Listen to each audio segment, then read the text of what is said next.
नमस्कार, मैं हीरल कवलानी आपके सामने एक कहानी लेकर आई हूँ जिसका शीर्षक है लंबे हाथों वाला।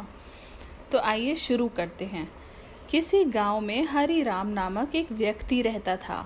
उसके पास 5-7 गौएं थीं जो हष्ट पुष्ट व अधिक दूध देने वाली थीं। हरि राम का नियम था कि जब वह सोता था तो प्रार्थना किया करता था, हे लंबे हाथों वाले, रक्षा करना।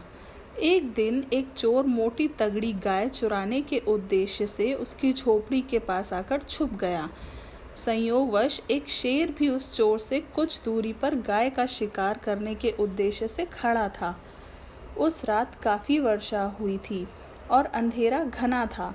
शेर ने जब हरि राम की प्रार्थना सुनी तो सोचने लगा कि लंबे हाथों वाला भला कौन हो सकता है। दूसरी ओर चोर हाथ लगाकर मोटी तगड़ी गाय को ढूंढने लगा तो उसका हाथ शेर की पूंछ पर पड़ गया। उसने सोचा कि यही गाय सबसे बढ़िया है। वह उसकी पूंछ पकड़कर उमेटने लगा। दूसरी ओर शेर ने सोचा कि शायद यही है वह लंबे हाथों वाला, इसलिए वह भयभीत हो गया और चुपचाप खड़ा रहा। अब चोर ने उसे गाय समझकर घर ले जाने के लिए उसकी पूंछ को निर्दयता से उमेटा तो शेर दौड़ने लगा। शेर के पीछे पीछे चोर भी उसकी पूंछ को पकड़कर दौड़ने लगा। जब घना जंगल आया तो शेर ने जोर लगाकर अपनी पूंछ को छुड़ाना चाहा, लेकिन खींचतान में उसकी आधी पूंछ चोर के हाथ में ही रह गई। पूंछ कटा शेर जब अपने ठिकानों पर पहुंचा तो अन्य शेरों को अपनी व्यथा बताई तथा अन्य शेर उसके साथ चोर को ढूंढने निकले। इधर चोर शेर की आधी पूंछ हाथ में लेकर एक पेड़ पर चढ़ा बैठा था। शेर ढूंढते ढूंढते जब पेड़ के पास आए तब उनकी नज़र उस चोर पर पड़ी। वह निर्भय बैठा था। उसके हाथ में शेर की आधी पूंछ भी थी।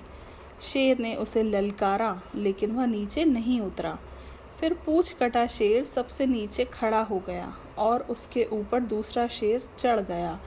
इस प्रकार सभी शेर एक के ऊपर एक चढ़ गए और चोर को पकड़ने लगे। लेकिन तभी चोर पूंछ कटे शेर से बोला, अरे पूंछ कटे लंबे हाथों वाले ने अभी तो तेरी पूंछ ही काटी है, अब देख वह तेरे कान काटने दौड़ा चला आ रहा है। इतना सुनना था कि वह शेर भाग छूटा।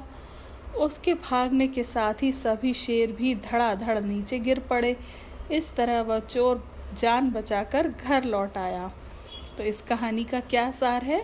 अनदेखा अनजाना भय कुछ ऐसा होता है कि चूहा भी शेर को डराने में कामयाब हो जाता है।